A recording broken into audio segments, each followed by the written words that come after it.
Crimea had been Russian since 1776 for all intents and purposes. And then the rest of that area that they are now occupying was part of Catherine the Great's new Russia. Now, within the last 2 weeks, Russian politicians have said, it's time to make it clear that we're going to seize control of Kharkov and Odessa. Well, that's been clear from the beginning. If you're going to declare war on us, which is what we've effectively said to Russia, then we're going to retake everything that is ours historically, and that's what they're going to do. And there's not a damn thing we can do about it.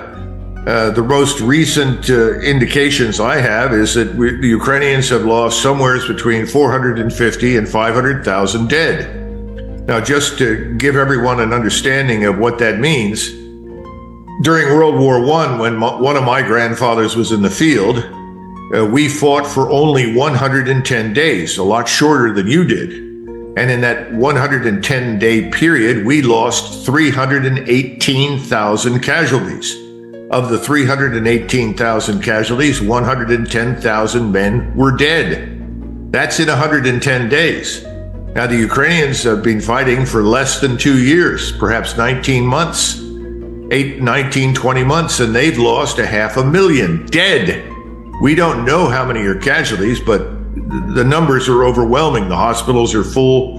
The numbers of amputees are staggering. A lot of these people are dying on the battlefield because there's no means to evacuate them. If a Ukrainian soldier or officer is wounded, he's got to bribe people in the ambulance to take him to a hospital to be cared for.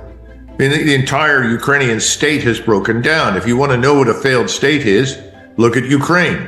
Meanwhile, Washington has turned Ukraine into the 51st state, lavishing billions and billions and billions of dollars on the state. We pay for the bureaucracy, for the daily government, for everything that you can imagine. You and other Europeans have contributed to the military side, as we have, but we effectively own Ukraine, and Americans have said this is ridiculous.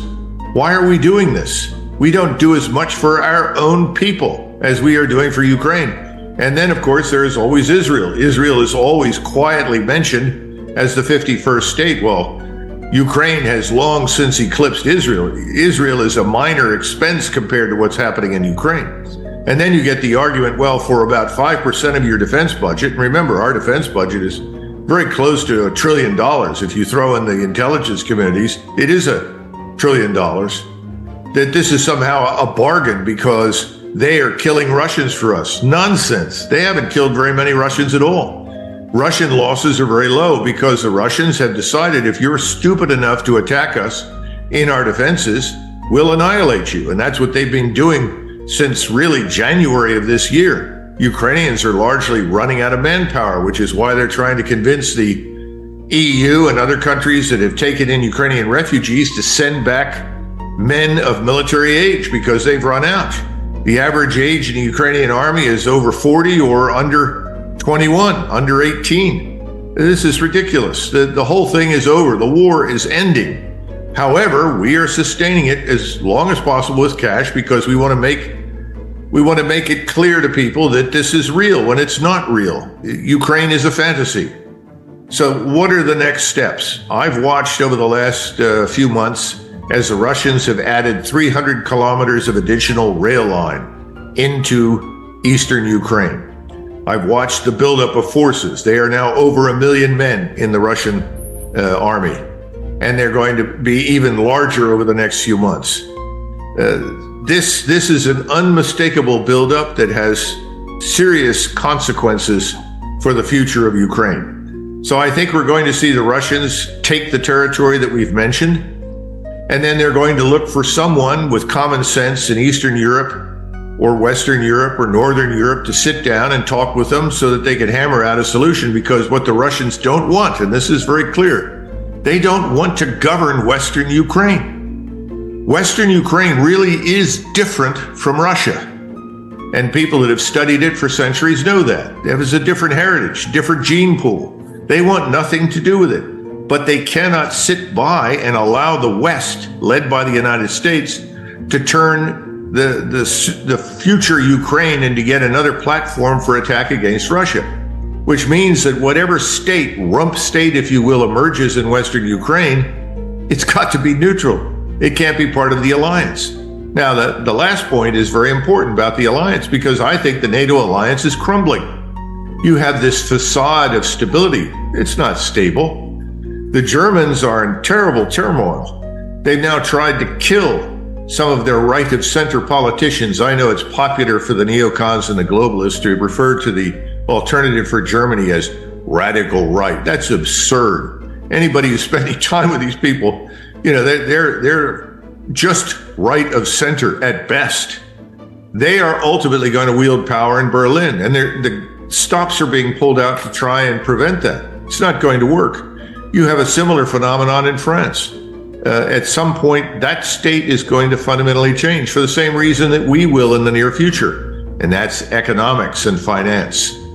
You have something you call gilts. I think we call them treasuries. I would urge everyone to look at the United States Treasury market. Look at the long-term Treasury bonds. The yields are now at 4.8%. Once they reach 5%, I'm reliably told by analysts, our entire financial system could implode. We cannot service the debt. We can't afford it. Remember, there's this old question, when did the British leave India? They left India when the debt to GDP ratio after World War II, thanks to Churchill's brilliant strategy, was 240%. The British left because they were broke. They destroyed themselves in the Second World War. I have to admit, I'm an old Corelli Barnett fan. My first concern, had I been British, would have been the preservation of British national power in the empire.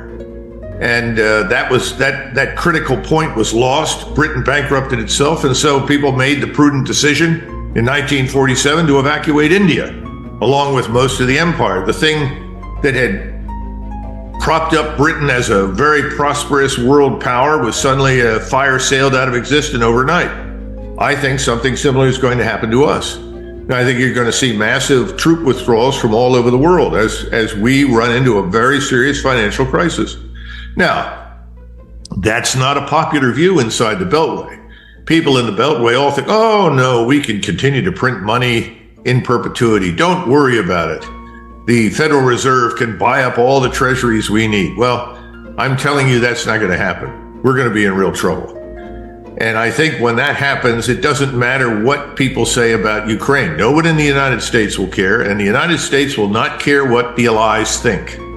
Washington will do whatever it thinks it is in its own interest, and that will mean leaving Ukraine. So the war will end when we leave. We just cut it off, walk away, it's done. And until then, I suppose in some form it will drag on, and we'll watch the Russians incrementally move across eastern Ukraine and finally into Odessa. Whether that happens before we fall apart or after, I don't know, but it will happen. And then hopefully people on the European continent will step in, new governments in Berlin, Paris, Prague, Warsaw, elsewhere, and negotiate an end to this insanity. But that will not forge a God-free and enduring peace. It will give us a break for some period of years. War will return in some form on a limited basis. But, the notion that we're going to ever achieve eternal peace in Eastern Europe, I think, is totally unrealistic. Ukraine, the Russians have something we refer to as persistent surveillance. That means that virtually nothing can be said, nothing can happen, no action can be taken inside Ukraine's borders without the Russians knowing it, without the Russians detecting it. And if they know it and detect it, they can also target it. And they've already demonstrated the ability with great precision to identify targets right along the border with Poland and Romania and to destroy them.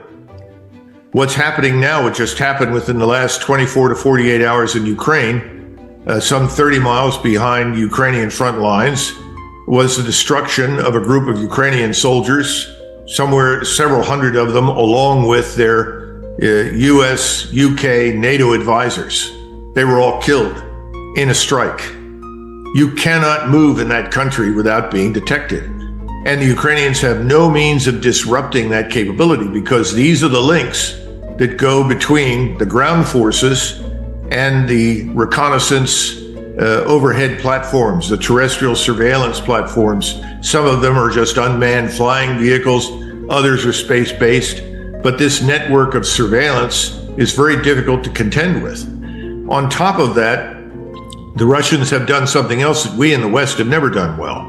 They've streamlined their command and control to the point where within a few minutes, a decision can be made matching the right weapon systems, whether they're unmanned or manned, artillery, rockets, missiles, and so forth, against a particular set of targets or target. We are very service-centric oriented in the United States, and we have too many 4-stars. We have 43 4-stars. We make most Latin banana republics look efficient. And these 4-stars fight over turf, and nobody will cooperate with anyone else unless they somehow or another are benefiting bureaucratically from the action. In other words, we do not have unity of effort. We do not have a unified military command structure.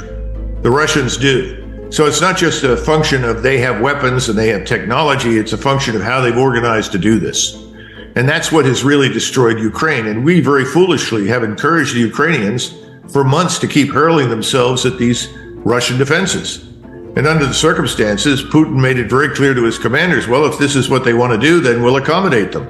And we'll destroy every Ukrainian force that's thrown against us. And when we decide that we've destroyed enough, we can advance. And I think we've reached that stage now. And I also think that Moscow has figured out, once and for all, we're not going to cut any deals of any kind with them. We're not showing up at the negotiations. And that's why I've tried to tell my European friends, Germans, Poles, Slovaks, Czechs, French, you've got to get involved. Unless you want this to be a war in perpetuity, until you've got hundreds of thousands of Russian troops standing on Polish borders, then I suggest that you take the initiative, interject yourselves into this, because you're not going to get any action out of Washington. Washington knows that when it's tired or when they can't do it anymore, they can change the subject and walk away. That's what we did in Vietnam. One of the things I asked to a group of people I spoke to recently was, whatever happened to the global caliphate that presented an existential threat to America? And everybody starts to laugh. I said, exactly. Now, does that mean that there are no Islamist terrorists, no Islamist threat? Of course not. But it was never what it was reputed to be.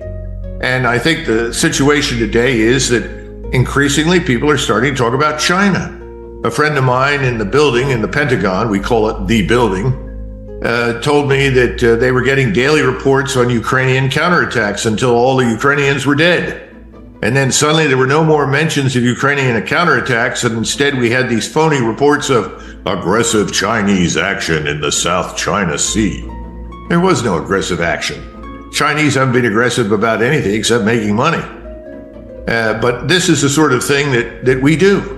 To get back to where we started this conversation, we change the conversation. We move it to something else. And then we act as though whatever happened, well, we did the best we could, and, it's not our fault. Just picking up, you mentioned the German political pressure on this, which I think is going to be key in the long run, because Germany is still such a powerful organization. If they get that political movement with the AfD, and I've met these people, it's quite funny, this extreme right business, I've met quite a lot of them. They are led by the old German aristocracy. You couldn't find a less right-wing bunch. They are conservative with a small c, and very significantly so. So that's, of course, absolute nonsense, and they are growing. And of course, we're not allowed to see anything on our television of the demonstrations, the anti-NATO demonstrations, which are going on in Germany and Italy and various places. All this is hidden. I take your point entirely, and I'm conscious of your time. I just wanted to ask you another couple of points on this. It's from a military perspective, if you will. I've been poring over a map of Ukraine this afternoon to make sure that I didn't miss out on asking you anything that I think is important. I would suggest to you, looking at the map, they have to take Odessa. It's a key. It's absolutely a key. I don't think they can really leave that in a neutral state. Would you have a view? Oh, yeah, I agree with you completely. If you're sitting in Moscow, you're not going to allow Odessa to be independent of Russia. You have to have control of that place for a whole range of reasons. We haven't even begun to talk about the oil and gas deposits. Right now in eastern Ukraine, where the majority of Russian troops are sitting, waiting to be unleashed, they've got about 350,000 in reserve ready to attack. That area is sitting on top of what many people think is the largest natural gas field in the entire region. That includes a gas field larger than what you have off the coast of Norway in the North Sea. Then you have the gas field that is underneath the Black Sea. Oil and gas aplenty. There are other mineral deposits and other mining things. So, no, listen, I think it's absolutely true. The funny thing is, Zelensky was asked, well, why not just let the Donetsk and Luhansk provinces in the east that are Russian anyway, they want to be part of Russia, let them become part of Russia. And he said that would be like giving ourselves cancer. We'll be overwhelmed. We'll never recover. We can't allow a single inch. And then he admitted that they were sitting partially on top of these oil and gas fields. I think that's a foregone conclusion. Again, there's no rush to take Odessa. I think Kharkov will fall long before that. And again, I think you'll see the Russians probably encircle Kharkov and sit and invite the Ukrainians to attack them, because that's very easy for them to do. And then the Ukrainians can be targeted and destroyed. But eventually they will go up to Zaporizhzhia. From Zaporizhzhia south, they will cross the river and the Russians will occupy Odessa. And again, Odessa is originally a Russian city. It was never part of Ukraine. If you go back through the historical maps, if they mean anything, Ukraine starts much further north from the Black Sea. The area that we're talking about along the Black Sea was historically Mongolian and Tartar. And before that, I suppose you could say Scythians lived there or somebody else. But the bottom line is that it was never really part of Ukraine. And that's the area that Catherine the Great chose because it was very lightly populated. And she called it New Russia. And that's what the Russians continually talk about. And they're not wrong. So I think, yes, Odessa is without question going to be in Russian hands in the near future. And Kharkov, of course, would be on their flank. That has to come under Russian command as well. So we're so totally in agreement there. One final thing that actually, to be honest, as a strategist myself, when you look at a map, you don't need the brains of an archbishop to work all this out, really, do you? What I would say, that my final question to you, Colonel, if you would, is I know now what the situation is quite overwhelmingly, and as you quite rightly say, this surveillance system, an integrated weapons system that the Russians have. What is the implication of the weather? Because it's now October. Can they invest Kharkov, or do they have to wait for the freeze, which didn't come last year? Well, it's interesting you bring that up because meteorologists are, for whatever reason, predicting that this year it will be very cold. I have no idea. You never know with the weather. And that's the problem with the climate change religious cult. Whatever happens is a product of climate change, whether it makes sense or not. I just don't know what it will be, but they're predicting cold weather. On the other hand, they are now out of very dense terrain in the south of Ukraine, dense in the sense hilly, swampy, and so forth, and moving into areas where there are more paved secondary roads. So I think if they want to move, they'll be able to do it. And I think they can go further faster now because frankly, there won't be much out there to oppose them. We'll have to see. Again, I've been told repeatedly that whatever the Russian generals are told to do, they're going to do it, regardless of the difficulty involved. And that's what happened at the beginning of this thing. Here was this very remarkably small Russian force that had been designed for homeland defense. And suddenly, by April, May, June, they realized they were up against a full-fledged war, and they had to dramatically expand it, modernize it, reorganize it. They've done it. And that force now is probably the most lethal ground force that we've seen in Europe since the early 1980s. And that's our great achievement. we've turned Russia into the very thing that we said we were trying to prevent.